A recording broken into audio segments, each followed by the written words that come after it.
नमस्कार, बुलेटिन में आपका बहुत स्वागत है। मैं हूं आपके साथ शांतनु त्रिपाठी। बुलेटिन की शुरुआत करते हैं। लखनऊ से बड़ी खबर सामने आ रही है। चिकित्सा शिक्षा विभाग लोहिया संस्थान का गजब कारनामा सामने आया है।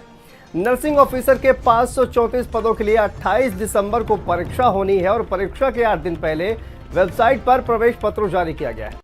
यूपी के बेरोजगारों का सेंटर एमपी, बिहार, पंजाब और हरियाणा, पटना जैसी जगहों पर डाला गया है। 8 दिन पहले अभ्यर्थियों को रिजर्वेशन नहीं मिल रहा है। बेरोजगार 4 से 5 हजार खर्च करके रेलवे टिकट करवाते हुए नजर आ रहे हैं। यूपी में नौकरी की जो परीक्षा के सेंटर है वो बाहरी प्रदेशों में बनाए गए हैं। आवेदन में अभ्यर्थियों से परीक्षा केंद्रों के विकल्प मांगे गए। सरकार ने अब तक इस मामले में कोई कार्रवाई नहीं की है। लोहिया संस्थान निदेशक सोनिया नित्यानंद को इसकी परवाह नहीं है।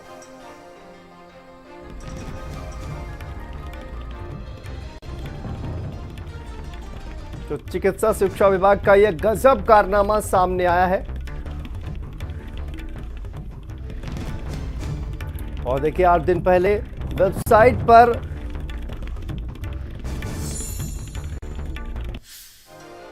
और इसी खबर पर स्टेट हेड वीरेंद्र सिंह जी हमारे साथ जुड़ गए हैं। वीरेंद्र जी, देखिए, ये पूरे मामले में जिस तरह से ये बड़ा एक कारनामा, क्योंकि 8 दिन पहले प्रवेश पत्र जो है वो जारी किया जाता है और अलग अलग प्रदेशों में सेंटर डाले गए हैं। इस तरह से छात्रों को काफी ज्यादा दिक्कतों का सामना करना पड़ा है। एक बहुत बड़ी लापरवाही कहीं ना कहीं सामने आ रही है।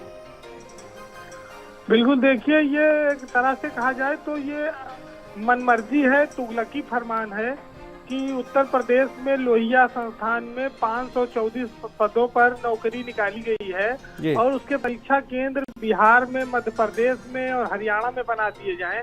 तो बेरोजगार बताइए वो कैसे जाएंगे जिनके पास किराया भाड़ा नहीं है। लखनऊ के लोहिया संस्थान की नौकरी के लिए अब आपको पटना में, हरियाणा में और मध्य प्रदेश में परीक्षा देनी पड़ेगी। ये अजब गजब सिस्टम उत्तर प्रदेश के लोहिया संस्थान में लखनऊ में चल रहा है। ये दुर्भाग्य की बात है कि जो डायरेक्टर हैं सोनिया नित्यानंद, सरकार उन पर कोई कार्रवाई नहीं करती, कोई फिक्र नहीं है इन लोगों को। और यहीं पर प्रमुख सचिव, पूरी सरकार, डिप्टी सीएम, सारे मंत्री सब बैठे हैं। लेकिन आप देखिए कि 534 पदों की जो भर्ती होनी है, यूपी के लोग मध्य प्रदेश परीक्षा देने जाएंगे और हरियाणा परीक्षा देने जाएंगे। ना 28 तारीख को परीक्षा होनी है। आज हम 20 तारीख में बैठे हुए हैं। 8 दिन में न ट्रेन का रिजर्वेशन करा पाएगा अभ्यर्थी, ना उसके पास इतना पैसा है। तो ये परीक्षा न हो गई, एक तरह से अभ्यर्थियों को लूटने का, उनके ऊपर अतिरिक्त भार बेवजह का ये डाला जा रहा है। लोहिया संस्थान पर इस पर रोक लगानी चाहिए। जो जिम्मेदार है उनको देखना चाहिए कि किस तरह से हम अपने बेरोजगारों के साथ खिलवाड़ कर रहे हैं, अफसर मनमानी कर रहे हैं और उनको रोकने वाला कोई नहीं है। जी, लेकिन सर देखिए, इस पूरे अगर देखा जाए तो परीक्षा के जब फॉर्म भरवाए जा रहे थे तो उसमें विकल्प भी मांगे गए थे और विकल्प छात्रों ने भरे। उसके बावजूद भी अलग अलग प्रदेशों में ये जो सेंटर है वो बनाए गए हैं और ये कहीं ना कहीं इसको लेकर अभी तक भी, जबकि चूंकि इतना बातें जो है इसको लेकर हो रही हैं, छात्र जो है तमाम परेशानियों से गुजर रहे हैं, अभी तक इसका कोई भी सोल्यूशन जो है वो बाहर नहीं आ पा रहा है। देखिए शांतनु, यूपी बोर्ड की परीक्षा होती है, कई लाख छात्र एग्जाम देते हैं जी।